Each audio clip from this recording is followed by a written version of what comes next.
I had fully intended to review the 1983 classic War Games this week, but since the teaser for Star Wars Episode 9 just dropped, I am altering the deal. Yes, sir, we finally have a title for Plan 9, and it is Star Wars: The Rise of Skywalker, giving some poor optimistic fans hope that my son will return to his former glory, because after all, he's narrating the trailer, right? Well, don't get your hopes too high, kiddies, because he's narrated trailers before. Episode 7 is a perfect example. He never had one line of dialogue in the film, and all he did was stand around on a rock for 5 seconds at the end. So until I see a trailer with Luke in action, I'm not convinced. Even the title, The Rise of Skywalker, is trying to make people assume either Rey is indeed of the Skywalker family line to explain her unlimited power, or that Luke is coming back. But considering how the trailer ended, with a rework of Kylo's theme turning from a minor to a major key, indicating a switch from dark to light, I'm guessing it's going to be Ben's redemption story, because whether they want to admit it or not, the Twilight crowd is still out there, and with Adam Driver's combo of poofy hair and perfect pectorials, they just can't pass up turning him into sweet, moody boyfriend material. Our trailer begins with some heavy mouth breathing and sand. Why did it have to be sand? Oh yeah, because they went back to Tatooine in Return of the Jedi, and JJ had to copy something, right? Although, this is probably Jakku. But why does everyone want to go back to Jakku? They focus on my lightsaber that has been reconstructed, probably trying to symbolically tell the fanbase they're fixing it and putting the fractured fanbase back together again.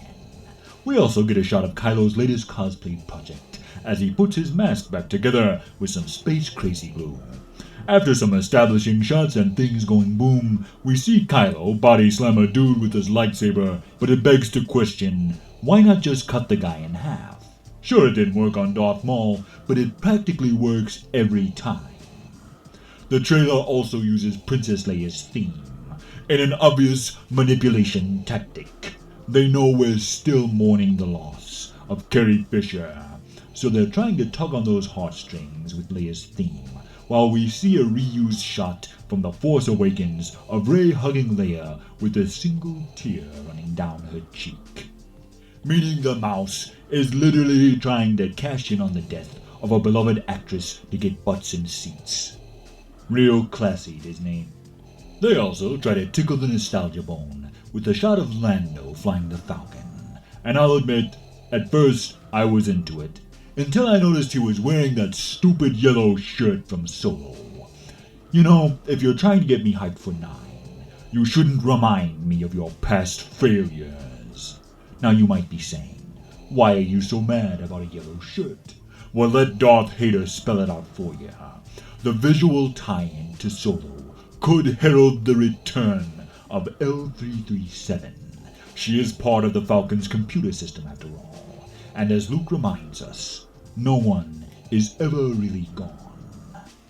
The ending shot of the trailer is a team of plucky adventurers looking at the wreckage from the Death Star, which begs to question, is this the forest moon of Endor?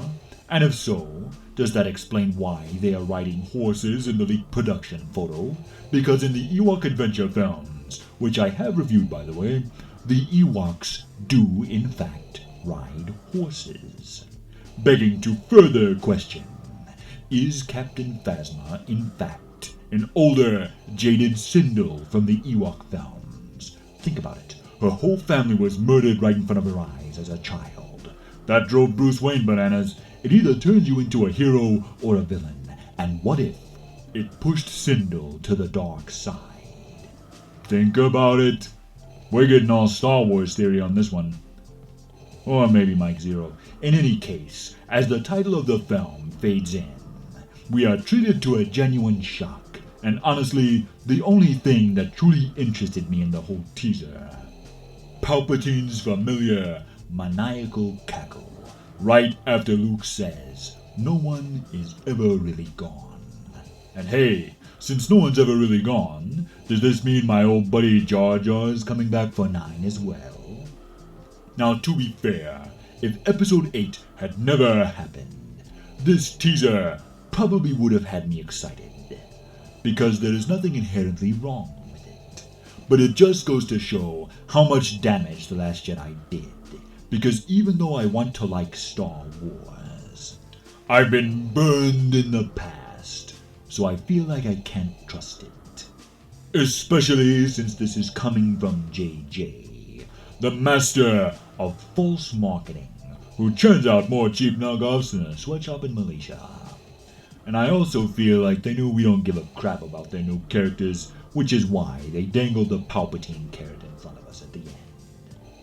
And before anyone gets too mad that they have a Sith ghost in this film, potentially, Master Yoda did face off against the ghost of Darth Bane in the Clone Wars series, so we have seen dark side apparitions before.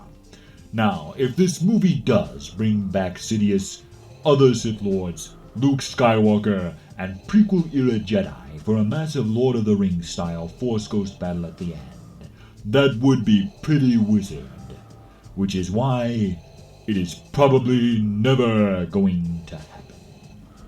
Ultimately, I'll have to reserve my judgment until I see more trailers proving they are actually trying to fix Star Wars. And if JJ truly is trying to correct the mistakes made by Kennedy and Rian Johnson in the past, then he will have earned my trust. But until it is proven to me, I can only say this of Episode 9. Don't fail me again, Disney.